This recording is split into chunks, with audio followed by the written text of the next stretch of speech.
What's up, guys? Welcome to Daily Dose of Reddit. This is your host, Zach, and today's subreddit is r/EntitledParents. This story's called, Entitled Father Tries to Kick Me Out of University. My freshman year, I was roommates with a guy who had fairly well-off parents. Let's call him John. John was a child actor, and although he isn't one you'd recognize immediately, he's played side characters on some big sitcoms and did some voice acting on some pretty popular kid shows. His parents hold him to very high expectations and were very strict with him and his acting. So when he got into our university, which is considered a top 10 university globally, his parents held him to that same standard, which for a now liberated young adult with almost no maturity, he did the exact opposite of everything he should have done. He slept all day, partied all night, never studied and didn't go to class, etc. Yet when his parents would call him to check up on him, I would always be mentioned in the conversations. They needed to make sure that I was a good influence on their son. They would tell him. They would consistently ask if I was partying often, doing drugs, bringing girls over late into the night, pretty much everything he was doing.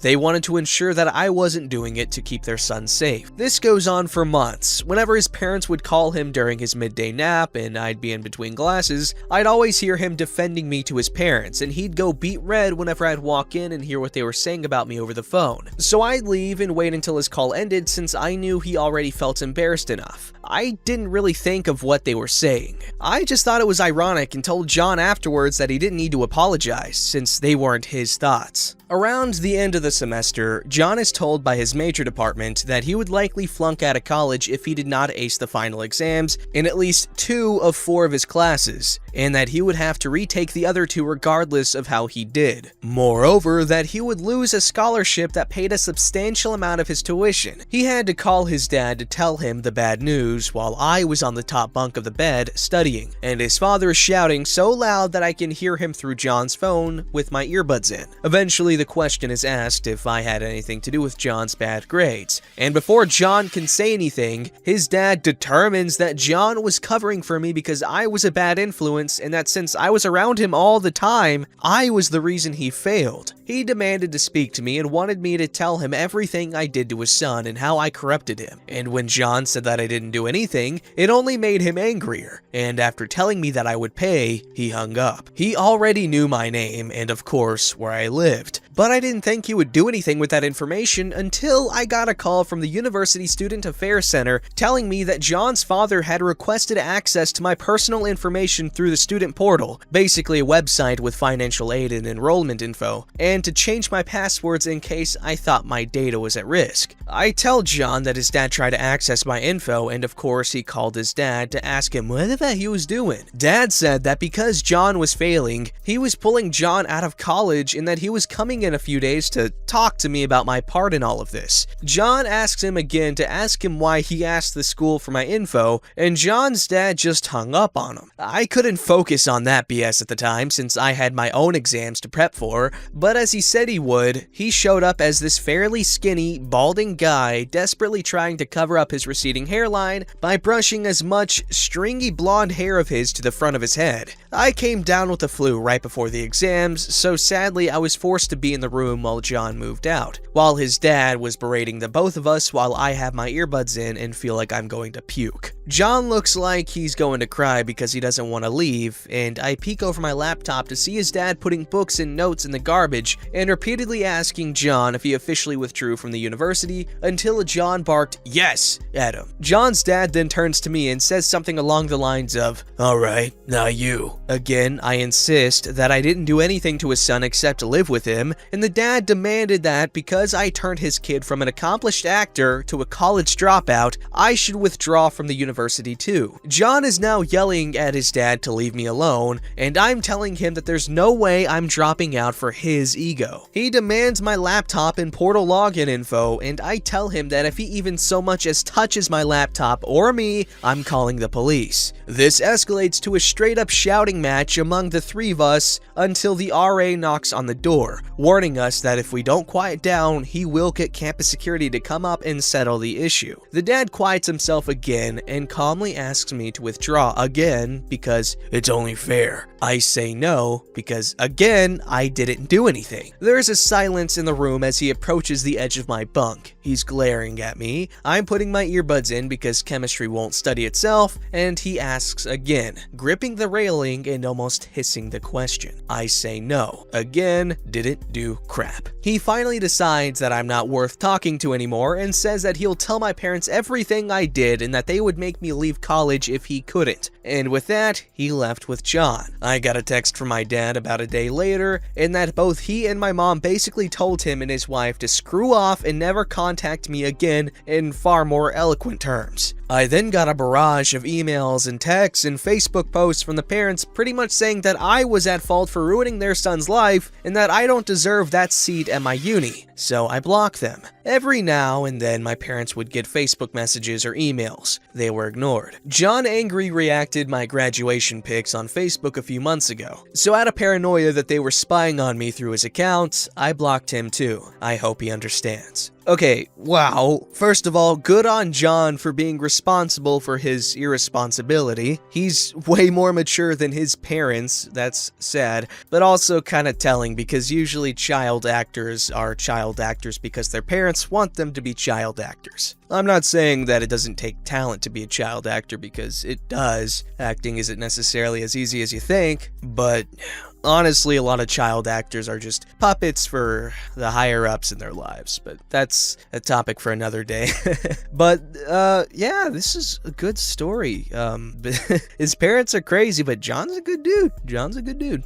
This story's called Entitled Mother Wants to Talk to My Manager. I own my own business. I have my own small online business in which I make custom activity books for kids. It's a decent business, and for the most part, parents are nice because they understand that a commission-based business is a lot on anyone. Nonetheless, a teenager in college. I'm 17. I posted on Choosing Beggars a day or two ago about a parent who was upset that I wouldn't take her offer to make a 40-page book for $15. That's 40 hours of work, and the cost for a 40-page book is typically $50. She, however, was convinced that her mommy blog would generate enough customers to make up the difference. She said I was talented for a minority and was generally rude and condescending. I woke up this morning to another email from her. I checked it and found that she was going on another rant about my irresponsible business choices. She said I was letting an opportunity slip through my fingers that could cause me a boom in business. She said that she was only trying to help, and if I didn't want the help, she'd be sure to give my business a negative review. I told her if she's so confident about her exposure, I'll give her a coupon code to post on her blog, and if I get 10 orders of $15 or more, I'll refund her original purchase. I didn't receive a reply for a while, so I figured she realized it was stupid and that she would stop bothering me. Well, no. I got an extremely long email back. In the email, she said I was rude and she would never purchase from me again. She sent a screenshot of a post on her blog in which she basically put my business on blast. She finished the email asking me to send her my manager's email so she could file a formal complaint. Ma'am, I'm 17. I'm in college and I eat ham in a can right out of the can. I know that doesn't seem like much, but I run this myself. I emailed her back to say I run my own business. I don't have a manager. I am my manager. She called me a liar and said I obviously had to have someone managing me since I was a minority. She said there was no way a minority could run a business as decent as mine on their own. I emailed her back and told her I would screenshot these racist remarks and post it in the comment section of her blog post if she wouldn't leave me alone. I told her she was a terrible customer and I won't be taking orders from her again. And I made sure to end the email with, "Sincerely, management." Not a dramatic ending, but this lady was extremely ridiculous and I couldn't believe it. Wow. What does the minority have to do with business? What? I'll have y'all know that a lot of big businesses, like the big businesses are run by minorities. That's right. The Jews, they control everything. I'm just kidding. But yeah, a lot of businesses are run by minorities. I mean, obviously, saying that minority can't run a successful business is a stupid and irrational thing to say. That makes absolutely no sense, so I don't really need to correct it. But I don't know. I feel like the internet's a crazy place, apparently. Oh gosh, the exposure my blog will give you will more than pay for itself. What the hell? Get your freaking stupid ego out of here. If your blog is that big, you can afford to pay full price. Alright, so this last story is a roller coaster, right from the title. Today I fudged up by getting busted by the cops while in my bra and panties after breaking and entering to get my friend insulin. Is that not a roller coaster of a title? Okay, now on to the story. This weekend I was in one of my best friend's weddings. The bride, my friend, is diabetic and forgot her insulin when we went to the church. So technically, diabetes is the villain of the story. No problem, I volunteered to go back to her house to pick it up. I like a mission. Me against diabetes. After a morning of bridal stuff, my adrenal glands were more than happy to kick some dust off. The bride says the back door is unlocked. So I dashed to her house, drifting the corners in my mind, finding the apex in the road. The back door is not unlocked. No doors are opened, but I am not taking the L on this. All of us bridesmaids had gotten ready at her house earlier, and one of the other bridesmaids was leaning on her window on the second floor smoking. I gaze up at her window, praying that it's still unlocked. I know this house. I went to high school with the bride, snuck out of that window onto the roof, and clambered down the tree beside the house many times. Only this time, I am in a strapless, tight, mermaid-style dress. Driving a stick in this constricting skirt was a challenge enough. There is no way on God's green earth that I can climb a tree. It's barely above freezing, but this is a DEFCON 2 situation. I'm in the backyard, and there is only one house that can see me. I accept the crazy low odds that the grandparents that live next door will notice me. Decidedly incorrect assumption because apparently Gramps has assigned himself the position of Overwatch. I kick off my heels, sling off my jacket, it's barely above freezing, and toss the Morticia Adams-style bridesmaid's dress over the fence. I pat my old friend, the tree, and begin to climb. I'm sure I sloth climbed it, but the adrenaline pulsing through my veins has me convinced that I ninja warriored that crap. The window is unlocked. Hoorah! Once I open it, I ungracefully fall into the room from the roof. I don't care because the distinctly male movie announcer voice in my head is sexily broadcasting the trailer for the movie I'm acting out. The crowd cheers when my icicle toes hit the hardwood floors. I'm killing it. The room looks like a giant girl bomb exploded. Curlers, hairdryers, makeup bags, and clothes cover every square inch of the carpet. I super kung fu hop over the piles to the dresser where she said her insulin bag would be. It's not there. I rifle through the piles, shaking like a scared dog from the cold. Nope. To the bathroom. Nope. A massive rock drops in my stomach when I can't find her insulin. The clock is ticking. I launch down the stairs, 2 at a time, and run through the house as my eyes scan every surface. I find it on the kitchen counter, a full floor away from where she thought she left it. Booyah! Booyah! I don't know. I'm back in the game. I shotgun pump my arm and grab the bag. I make sure I lock the kitchen door from the inside. I mentally check. Yep, I left all of my stuff outside. I step into the garage, shutting the door behind me. As I'm jiggling the locked doorknob, I hear the whoop whoop of a police car. I slowly turn and do some weird half raise of my hands. There are two cops in the driveway, all official and stern looking. In a split second, I flash on images. I'm in the back of the police car, handcuffed, search warrants are getting issued. I see the courtroom, a stern judge, and an unforgiving jury. In a moment of catastrophic cognitive dissonance, I swear I heard my brain misfire. The only thing that zaps me back to reality is that, I kid you not, my boobs are 2 frozen ice cones. I'm gonna have the pleasure of explaining this crap show to the officers while wearing nothing but my fancy thong and lacy, strapless bra because Genius Me didn't want panty lines. And my hot-ass guy will be wearing a tux to the wedding. Enough said.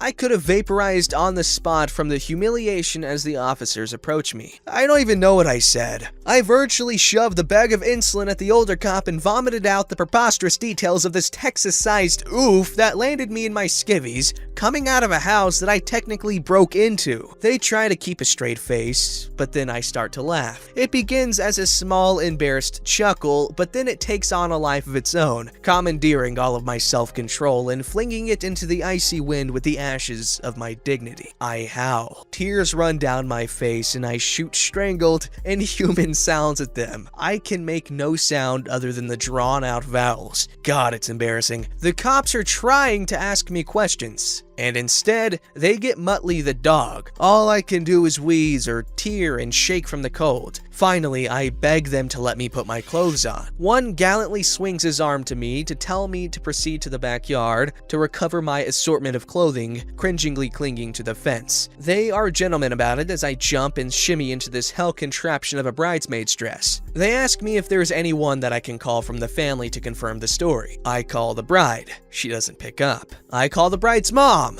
She doesn't pick up. I call the love of my life. He picks up on the first ring. God, I love that man. He doesn't know why I left the church, but immediately goes into solve this crap fast mode. He gets the bride's dad. It gets sorted. My guy is waiting in the parking lot when I pull up. Panic rolls across his face when he sees me, thinking I've been crying. I laugh the rest of my makeup off with him when I tell him the story. We're getting married soon, and I think the bride should have to perform a commensurate task to climbing a tree in freezing weather in her underwear. I'm definitely taking suggestions. This all happened in a decently small town. This story has ripped through the gossip mill like Taco Bell through the colon. My oldest brother is apparently friends with a young cop that I could never make myself look in the eye. Yep, never living this down, and I'm never more grateful to have moved away. Also, LPT, I'm an idiot, so maybe you all know this, but don't hand your phone to the police. Put the call on speaker or show them the text from your hand. Do not physically place your property in the care of the police. Advice from a law student who is more than happy to lecture me for 20 minutes at the reception. Also, they include a little funny edit. Thanks everyone, it's been a fantastic ride. Quick link to the r/ask legal